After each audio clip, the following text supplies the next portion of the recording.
बोलिए श्री सद्गुरु महाराज की जय, सच्चे दरबार की जय। आज हम दिव्य ज्योति जागृति संस्थान की मासिक पत्रिका अखंड ज्ञान से साप्ताहिक सत्संग प्रस्तुत करते हैं।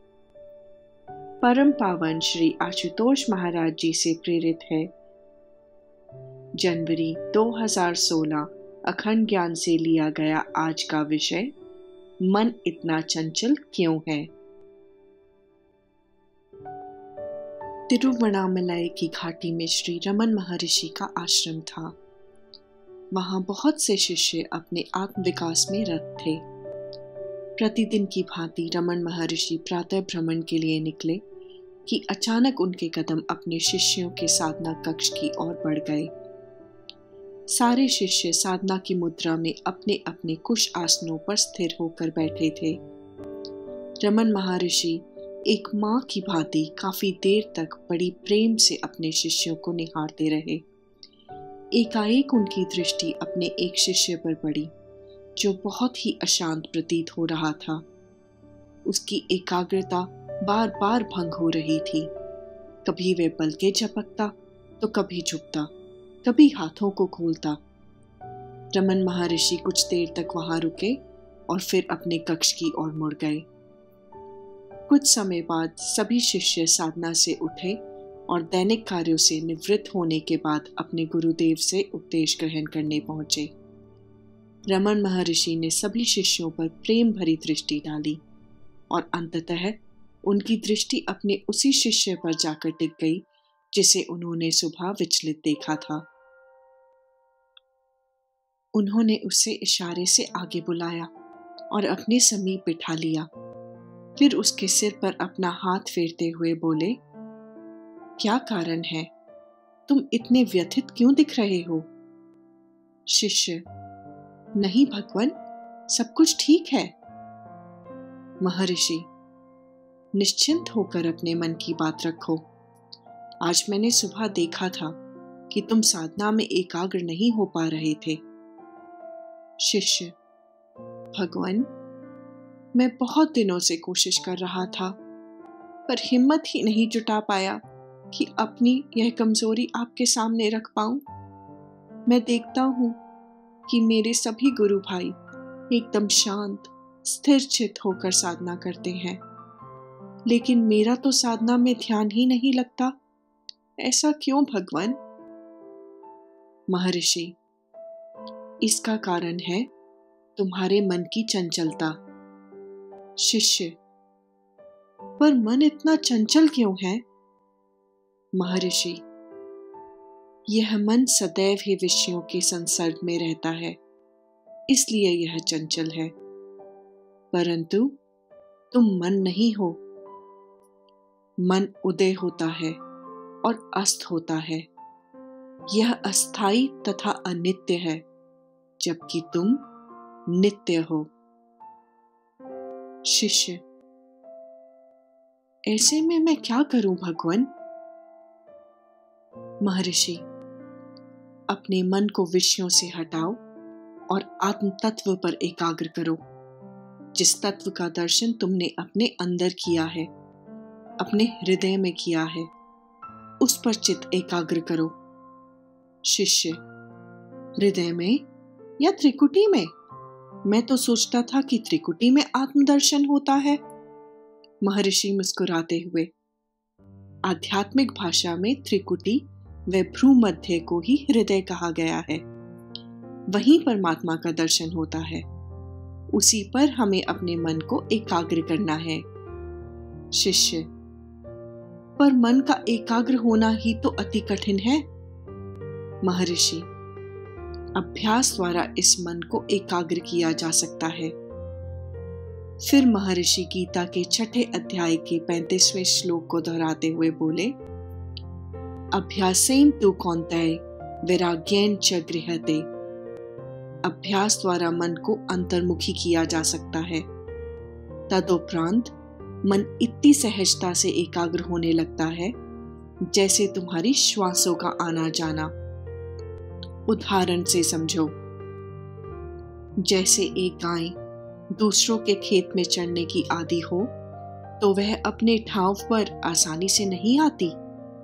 गोपालक कितना ही स्वादिष्ट चारा दाना देकर उसे लुभाए, गाय आरंभ में आकृष्ट नहीं होती, पर बारंबार लुभाए जाने पर वह किंचित अंश ग्रहण करने लगेगी, किंतु उसके भटकने का स्वभाव अब भी बना रहेगा और वह बार बार भागेगी।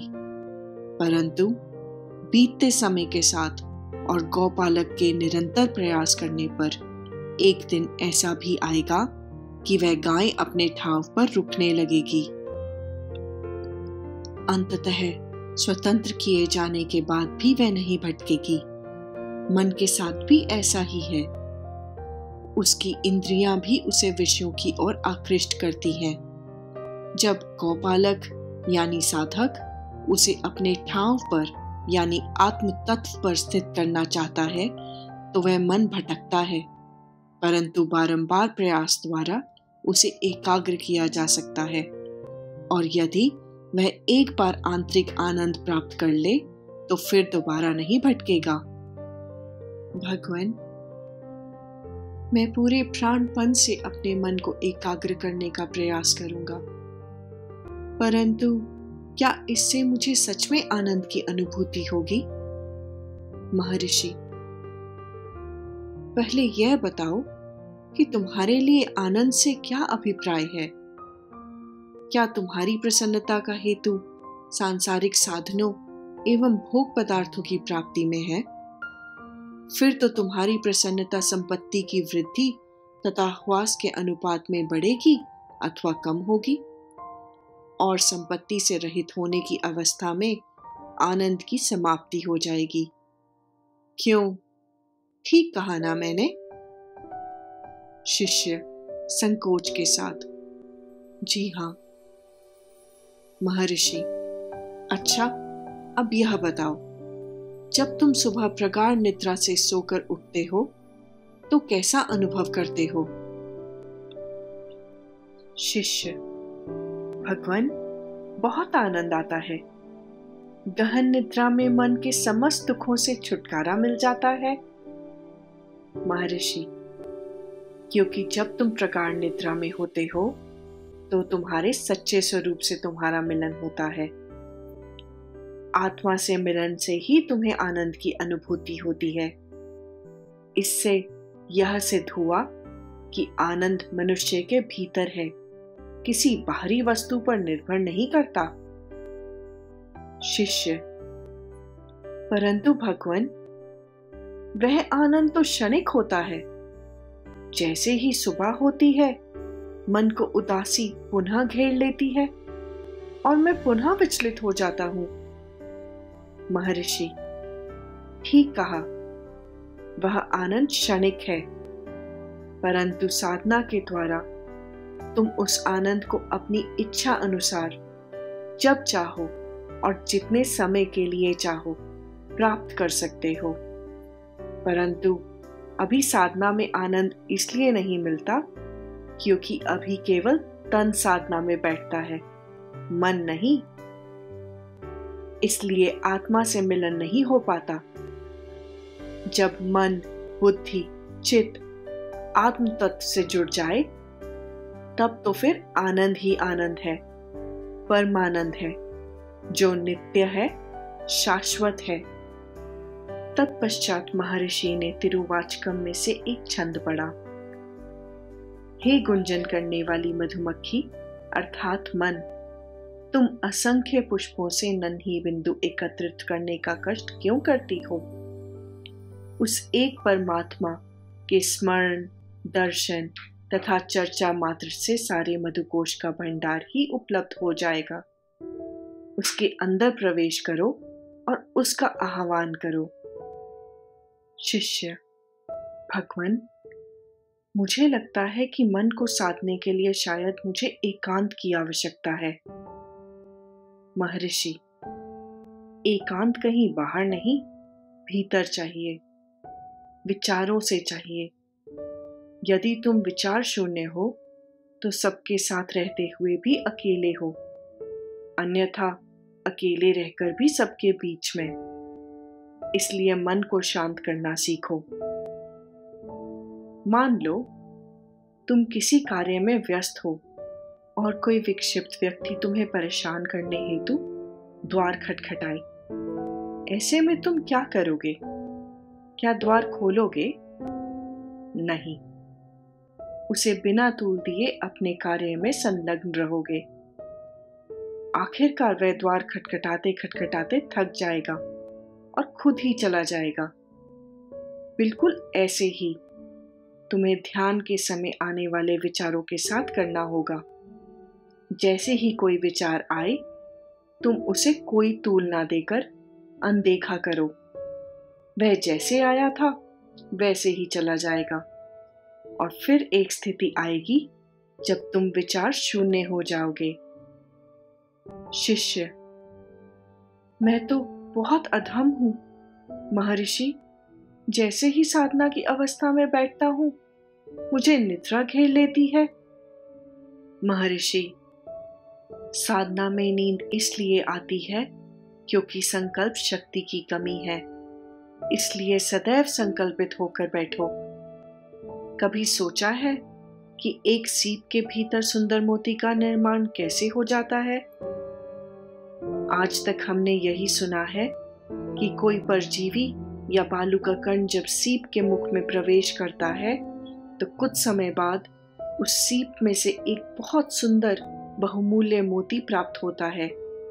लेकिन कौन उस परजीवी या बालू के कण को एक सुंदर मोती में परिवर्तित कर देता है? वस्तुतः सीप के भीतर एक प्राणी निवास करता है जिसे हम शुक्ति या मोलस्क कहते हैं। पर जैसे ही सीप के भीतर कोई अवांछित तत्व जैसे परजीवी या बालू का कण प्रवेश हो जाता है तो उसकी उपस्थिति मोलस्क को उत्तेजित कर देती है। वह जल्द से जल्द उस अवांछित तत्व से छुटकारा पाने के लिए संकल्पित हो जाता है।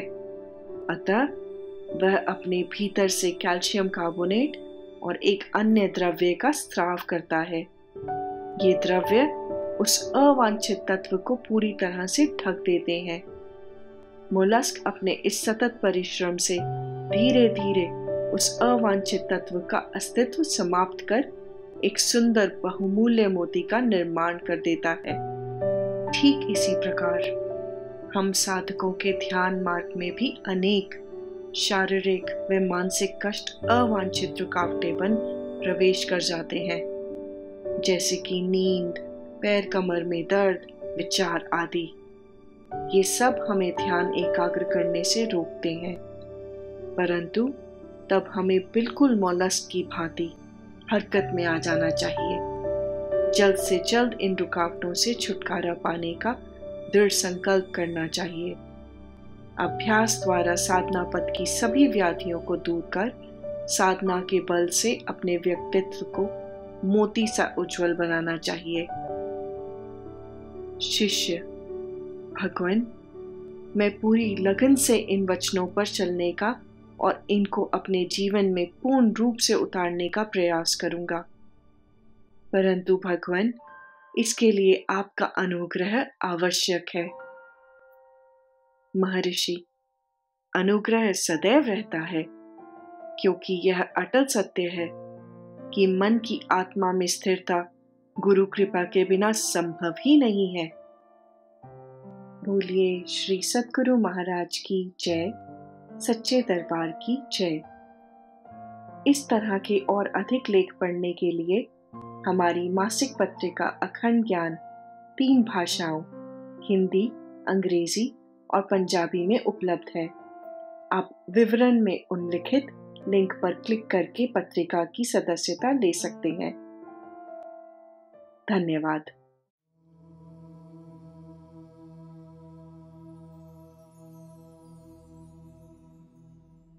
अभी आपने अखंड ज्ञान का सत्संग सुना। सर्वप्रथम मैं इसके लिए आभार प्रकट करती हूँ और आपसे प्रार्थना करती हूँ कि आप सब विश्रामदायक स्थिति में बैठ जाएं। अपने नेत्रों को बंद कर लें।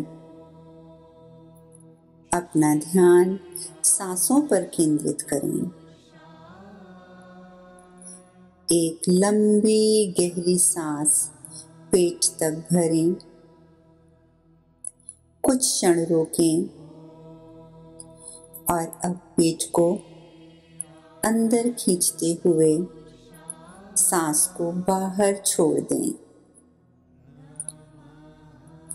इस प्रकार इन आती जाती सांसों के द्वारा आप शांति के महत्वपूर्ण क्षणों का पूर्ण आनंद लें और इसके साथ साथ विचार करें कि अखंड ज्ञान से आपने आज जो सत्संग सुना है उसकी शिक्षा को आप किस प्रकार अपने जीवन में उतार सकते हैं।